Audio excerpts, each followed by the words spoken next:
नमस्कार, सप्ततारा न्यूजमध्ये आपले स्वागत आहे। आज बुधवार दिनांक 18 सप्टेंबर 2024 न्यूज बुलेटिनमध्ये जाणून घेऊया आजच्या ठळक घडामोडी। रिपब्लिकन पार्टी सातारा जिल्ह्यात सर्व ठिकाणी उमेदवार उभे करून 80,000पेक्षा जास्त मते मिळवून दाखवणार। राष्ट्रीय नेते डॉक्टर राजेंद्र गवई। कोरेगाव येथे निर्धार मेळावा। सातारा येथे रिपब्लिकन पार्टी ऑफ इंडियाची ताकद दाखवण्यासाठी कोरेगावात मेळावा आयोजित केला होता। आजचा प्रचंड जनसमुदाय पाहून आमची ताकद काय आहे हे समजून येत आहे। आम्ही जातीयवादी शक्तीसोबत नाही, मात्र आम्ही दुर्लक्षित केले तर आम्हाला आमचे अस्तित्व दाखवावे लागेल। कोणाला जर वाटत असेल तर आम्हाला खुशाल बी टीम म्हणा, मात्र आम्हाला दुर्लक्षित करत असाल, जर विषयाची परीक्षा बघायचीच असेल तर आम्ही आमची ताकद दाखवून देऊ। विधानसभेच्या निवडणुकीत आम्ही सातारा जिल्ह्यात सर्व ठिकाणी उमेदवार उभे करून 80,000पेक्षा जास्त मते मिळवून दाखवू, असे आव्हान पक्षाचे राष्ट्रीय नेते डॉक्टर राजेंद्र गवई यांनी दिले। रिपब्लिकन पार्टी ऑफ इंडियाच्या वतीने कोरेगाव येथील जितराज मंगल कार्यालयात बुधवारी दुपारी 4 वाजता निर्धार मेळावा झाला। त्यावेळी प्रमुख मार्गदर्शक म्हणून डॉक्टर गवई बोलत होते। व्यासपीठावर प्रदेशाध्यक्ष सुबोध वाघमोडे, सातारचे जिल्हाध्यक्ष संजय गाडे, प्रभारी हेमंत भोसले, कोल्हापूर जिल्ह्याचे युवक आघाडीचे अध्यक्ष सिद्धांत देशमुख, पुण्याचे शहराध्यक्ष रवींद्र कांबळे, विशाल भोसले, माथाडी युनियनचे सरचिटणीस किशोर धुमाळ, कोरेगाव विधानसभा मतदारसंघाचे उमेदवार चंद्रकांतदादा कांबळे यांच्यासह मान्यवर यावेळी उपस्थित होते। आज सातारामध्ये रिपब्लिकन पार्टी ऑफ इंडियाची काय ताकद आहे हे दाखवण्यासाठी आम्ही सातारा जिल्ह्यामध्ये रिपब्लिकन पार्टी ऑफ इंडियाचा मेळावा घेतलेला आहे आणि आज जो प्रचंड जनसमुदाय जमला त्यावरून सिद्ध होते की आमची काय ताकद आहे। आम्ही जातीयवादी शक्तीसोबत नाही, परंतु जर आम्ही दुर्लक्षित केलं तर आम्हाला आमचं अस्तित्व दाखवा लागेल। मग त्यांना कोणाला जर आम्हाला वाटत असेल तर खुशाल बी टीम म्हणा, पण जर आम्हाला तुम्ही दुर्लक्षित करीत असाल तर आम्ही आमचे उमेदवार उभे करू। काही चर्चा अशी सुद्धा झाली की आमचा जो उमेदवार सातारा ज्यांना 37,000 मतं भेटले ते 37,000 मतं तुतारी चिन्हामुळे भेटले। मी त्यांना सांगतो ते 37,000 मतं नाहीत, 74,000 मतं भेटले असते, पण चुकून मी जो पोस्टाने एबी फॉर्म पाठवला त्याच्यावरती स्टॅम्प नव्हता, एबी फॉर्म रिजेक्ट झाला। एबी फॉर्म रिजेक्ट झाला नसता आणि ते पुरस्कृत कॅन्डिडेट नसते आणि ते तर जिल्हाध्यक्ष आहेत, अनेक वर्षापासून आहेत, तर 74,000 मतं भेटले असते। आणि सर्वात महत्त्वाचं, यावरती सुद्धा जर तुम्हाला विषयाची चव घ्यायची असेल तर सातारा जिल्ह्यामधील सर्व विधानसभेचे आम्ही उमेदवार उभे करून किमान 80,000 मतं आम्ही मिळवून दाखवू आणि या पूर्ण महाराष्ट्रामध्ये 5 लाख मतं मिळवून दाखवू। त्याचा अर्थ असा होतो की तुम्ही गतविजेत्या खासदारांना आव्हान देताय, चॅलेंज देताय? आम्ही कोणाला चॅलेंज देत नाही, आम्ही एकच सांगतोय, आम्ही आमचं अस्तित्व दाखवतो। आम्ही कोणाला कमी लेखत नाही, आम्ही सगळ्यांचा आदर करतो, आम्ही आमचं अस्तित्व दाखवतो। हजारमाचीत एकाच नावाने तब्बल 462 ऑनलाईन अर्ज दाखल।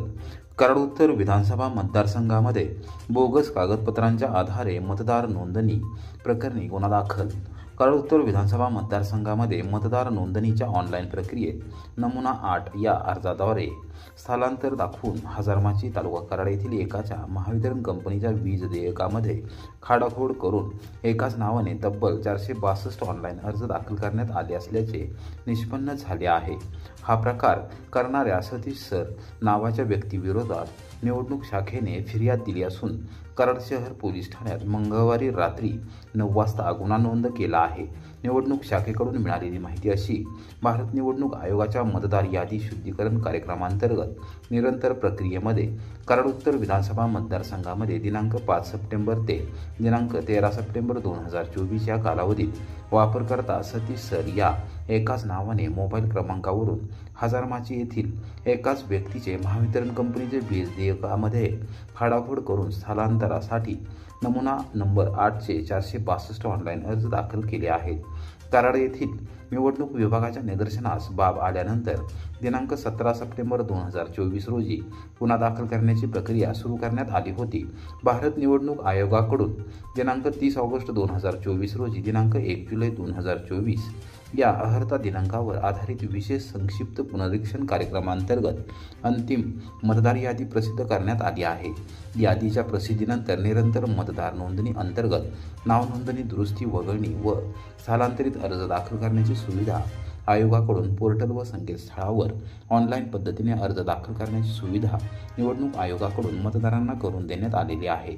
मात्र या सुविधेचा गैरवापर करत कराड उत्तर विधानसभा मतदारसंघामध्ये नमुना 8 या अर्जाद्वारे स्थलांतर दाखवून मतदारांचे ऑनलाईन अर्ज पोर्टलमध्ये भ्रमणध्वनी क्रमांकावरून सतीश सर या नावाने एकूण 462 अर्ज दाखल झाले आहेत।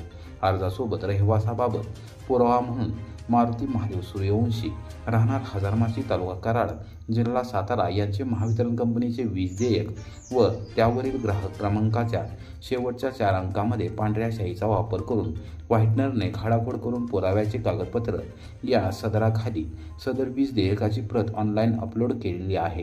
कागदपत्रांची पडताळणी केल्यावर सदरची बाब निवडणूक कार्यालयाच्या निदर्शनास आली। सदरच्या बाबीची गंभीर दखल घेत लोकप्रतिनिधित्व अधिनियम 1950 मधील कलम 31 या कायद्यातील तरतुदीचा भंग केल्याने वापरकर्ते सतीश सर यांच्या विरोधात शासनाच्या वतीने निवडणूक शाखेने फिर्याद दिली आहे। कराड शहर पोलीस ठाण्यात गुन्हा दाखल करण्यात आला आहे। अर्धा दिवस शेतातील काम करून पूर्ण दिवसाचा पगार घेतल्याप्रकरणी शेवरीमध्ये शेतमजूर महिला शेतकऱ्याच्या मुलाकडून बेदम मारहाण गुन्हा दाखल।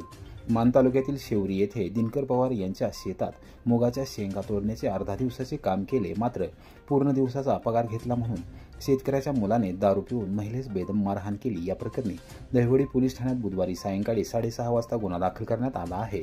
पोलिसांनी सांगितले की सुवर्णा शत्रुघ्न राजगे या 45 वर्षीय महिला गावातील अन्य महिलांसमवेत दिनकर पवार यांच्या शेतात शेतमजूर म्हणून दिनांक 2 सप्टेंबर 2024 रोजी मुगाच्या शेंगा तोडण्यासाठी गेल्या होत्या।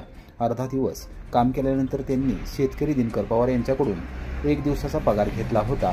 त्याचा राग मनात धरून दिनकर पवार यांचा मुलगा चैतन्य याने दमदाटी केली होती। त्यानंतर दिनांक 16 सप्टेंबर रोजी रात्री 1:15 वाजता चैतन्य पवार हा दारू पिऊन राजगे यांच्या घरात आला आणि त्याने अर्धा दिवस काम करून पूर्ण दिवसाचा पगार का घेतला, आता तुला बघतोस असे म्हणत लाकडी काळकाच्या दांडक्याने मारहाण केली। त्यानंतर त्याने शत्रुघ्न राजगे यांच्यासह कुटुंबातील सदस्यांना शिवीगाळ करत दमदाटी केली।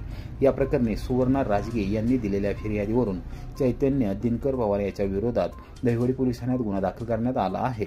हवालदार तानाजी काळे तपास करत आहेत। मान तालुक्यातील पांगरीमध्ये कुत्रे अंगावर सोडण्याच्या कारणावरून एकाच कुटुंबातील दोघांना बेदम मारहाण। दहिवडी पोलीस ठाण्यात गुन्हा दाखल। पांगरी तालुका मान येथे तुमचे कुत्रे माझ्या अंगावर का सोडता अशी विचारणा करत चुलत भावाने भावासह पत्नी व मुलीला बेदम मारहाण केली। या मारहाणीत एक जण जखमी झाले असून त्यांच्यावर ग्रामीण रुग्णालयात उपचार करण्यात आले। या प्रकरणी दहिवडी पोलीस ठाण्यात बुधवारी सायंकाळी 5 वाजता मारहाणीचा गुन्हा दाखल करण्यात आला आहे।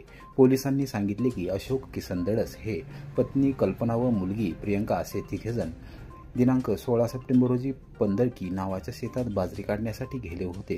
बाजरी काढल्यानंतर सायंकाळी 6 वाजण्याच्या सुमारास ते घरी परतले। त्याचवेळी चुलत भाऊ भीमराव आकोबा दळस याने तुमचे कुत्रे माझ्या अंगावर का सोडता अशी विचारणा केली। त्यावर अशोक दळस यांनी मी कशाला तुझ्या अंगावर कुत्रे सोडतोय असे म्हणताच भीमराव याने चिडून जाऊन काठीने मारहाण केली। मुलगी प्रियंका हिला देखील मारहाण केली। पत्नी कल्पना यांनी भांडणे सोडवली। मारहाणीत जखमी झाल्याने दहिवडी ग्रामीण रुग्णालयात अशोक दळस यांच्यावर उपचार करण्यात आले। या प्रकरणी दहिवडी पोलीस ठाण्यात गुन्हा दाखल करण्यात आला आहे। हवालदार रवींद्र खाडे तपास करत आहेत।